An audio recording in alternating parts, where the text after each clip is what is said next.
Imagine this, you and your buddy are assassins completing shady jobs for the underbelly of society. You both don't have time for meaningful connections, so you live sad, lonely lives. But that changes one day when you take on a Christmas mission, which leads you to a shootout in a hotel. At the center of the conflict happens to be a lost child that's not supposed to be there. But because you want to protect her, you find yourself unofficially adopting her. And then you find out she also happens to be the spawn of the man you just killed.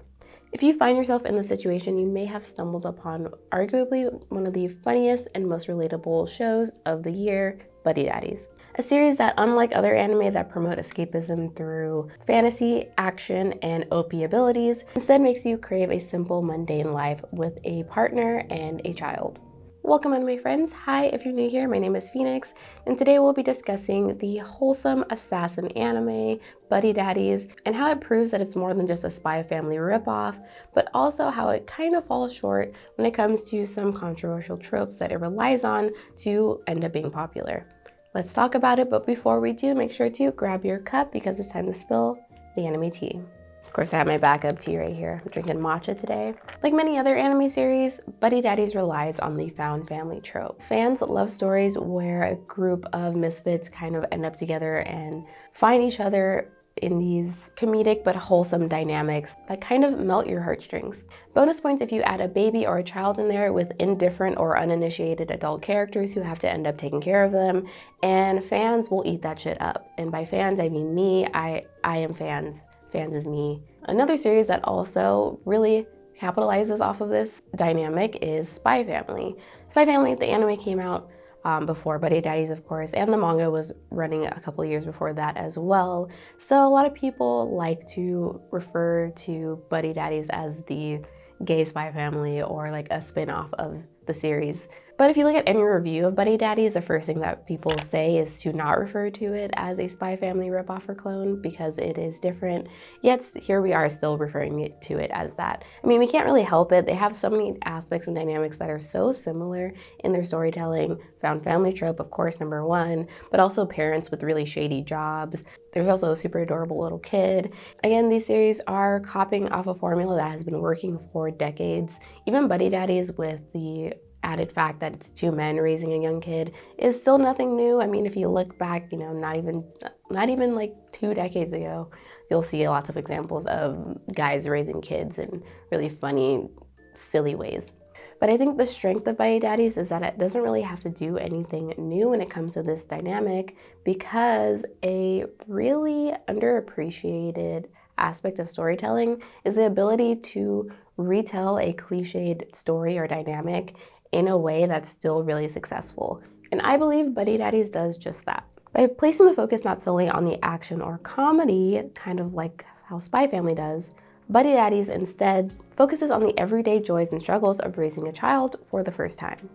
Entire episodes of Buddy Daddies is focused solely on the dads caring for Miri, sometimes without even an action or a gunfight or anything assassin related involved at all, which is pretty big for a series that stars 2 active assassins who should be working daily and have to kill people all the time. The fact that they can reference that they still do this, but for the most part their main focus is taking care of this child that they've unofficially adopted is kind of incredible. Whereas in Spy Family, for the most part, there are lots of slice of life elements in there as well, but it focuses more on like the comedy of each individual character's situations as they go about life. We follow Anya specifically as she goes to school. We follow Lloyd as he sometimes follows her or is sent on missions. And we follow Yor going about her life trying to be a good mom for the most part, even though she has a super secret assassin life that we have yet to see in the anime at least. But in Buddy Daddies, we're always seeing the trio of characters together. And when we do see them alone or apart, they're still not fighting or doing their jobs often. They're usually trying to overcome some kind of trauma from their past or talk to some people in their past. And in Buddy Daddy's case, it works really well. The ability to mix human drama, emotion, and relatability is really a skill that not all anime is able to accomplish. And one really good example of how Buddy Daddies is able to bring all of this full circle is in their 10th episode, what I believe is like the climax of the series, which is titled Lost at Sea. Because this is an anime original series, meaning it's not based off of a manga, video game, light novel, or any other piece of work, it is solely made to be an anime. This show is riddled with all kinds of really cool symbolism. One of my favorite though is in the 10th episode, the Ferris wheel ends up being a huge symbolism for the time that the guys spent with Miri. I love that the metaphor of the Ferris wheel perfectly hits on the emotional tie-ins that were brought up throughout the other episodes, from Kazuki wanting to raise Miri and care for her because he never got the chance to care for his own child with his wife, from Ray, who growing up his father did not care about him or even see him as like a kid or a person, to him being able to change his perspective on all of that by having Miri like call him dad, and all those little things that build up throughout the series coming perfectly together in this beautiful Ferris wheel symbolism. Yeah, so the full circle of parenthood really hits on the relatability topic.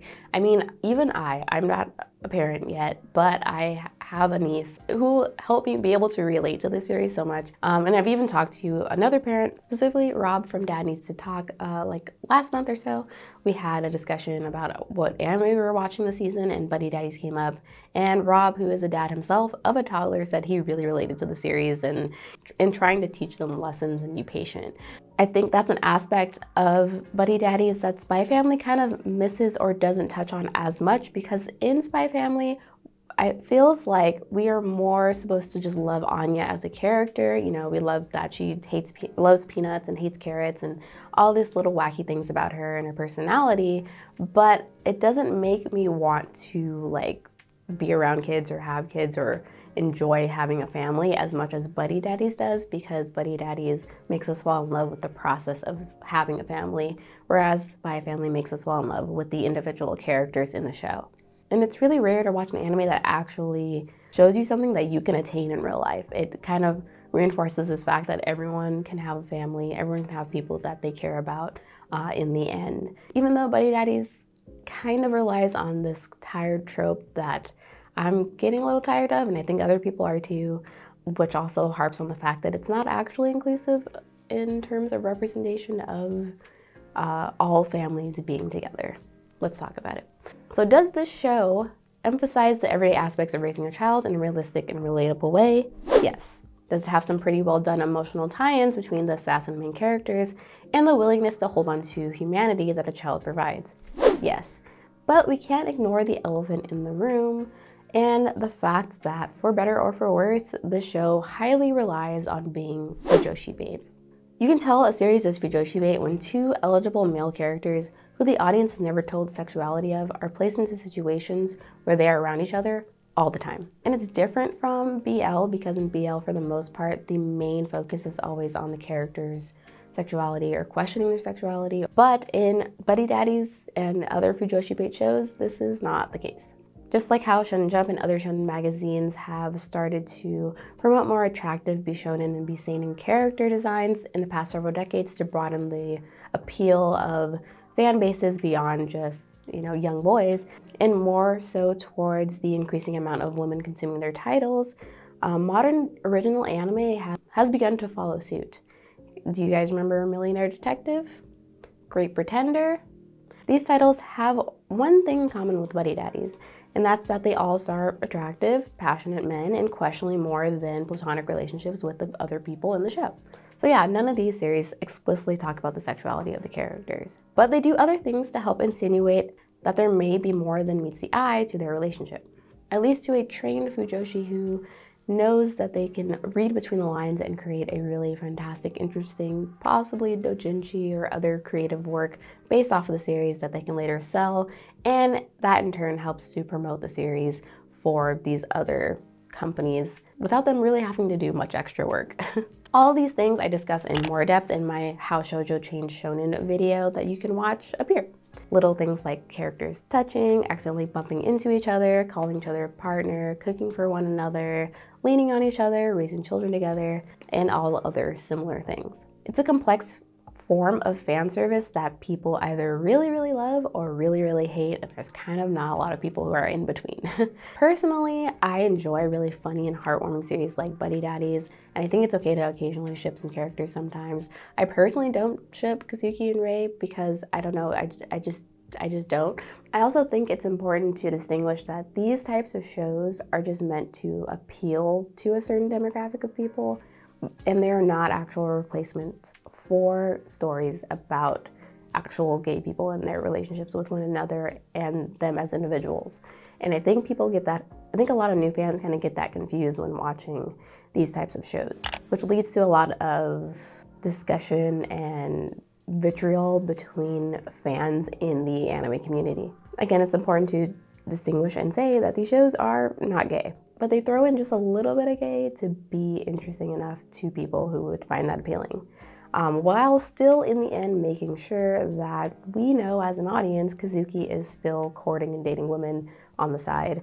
A lesser aspect, but that I still kind of want to talk about and address, is the fact that in lots of these series as well, there tends to be some really tragic female characters, and Buddy Daddies is like the king of tragic female characters because there's really only two, besides Miri, of course, and they both kind of get the shit end of the stick the entire series. First off, Miri's mom, I think, deserved better. I kind of felt bad for her from the beginning with the whole fact that she was talking about how the man that she was with wanted to have kids. They ended up having kids. He ended up having Miri, and then he just like completely abandoned her, and she didn't know what to do. She didn't want to be a parent, which is valid. You know, she could have put Miri up for adoption, all kinds of other avenues that she could have done. However, instead of doing that, she kind of just told her kid to go look for her deadbeat dad on her own and never come back. And it's kind of like, isn't that neglect? Isn't that child neglect? I don't know. So I kind of don't blame Kazuki for being mad at her about that particularly, even though I don't agree with everything he said about her being a parent and all that.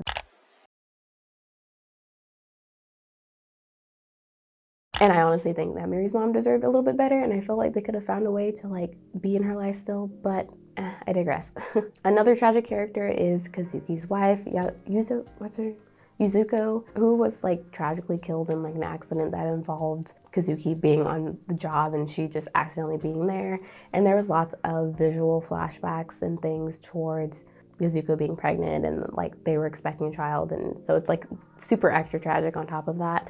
And it's clear that all of Kazuki's reasoning behind everything that he does in the series is because of his late wife's passing. He wants to take care of Miri, and he wants to be a dad because he never got the opportunity, and he often tries to distance himself from her at times because he doesn't want bad things to happen to her. So it's like his contradictory nature can be explained by his wife passing, but his wife passing is like all we know about her. Like we know nothing about this woman other than like her dying changed Kazuki's life forever. We do learn a little bit more about her. I forgot when her sister goes to talk to Kazuki, which was nice at least. Also, I love that episode, I think it's called After the Rain Comes Fair Weather, where Kazuki's like sitting in the hydrangea flower field and like remembering all of his mistakes and his past and everything, and talking to Yuzuko's younger sister.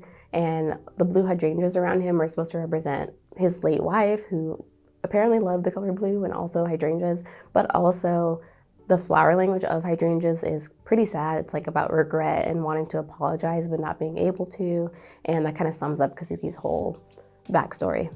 In all, Buddy Daddies is a great example of doing the found family trope right and really creating a wholesome story about parenting and childcare and, you know, falling in love with this adorable little family.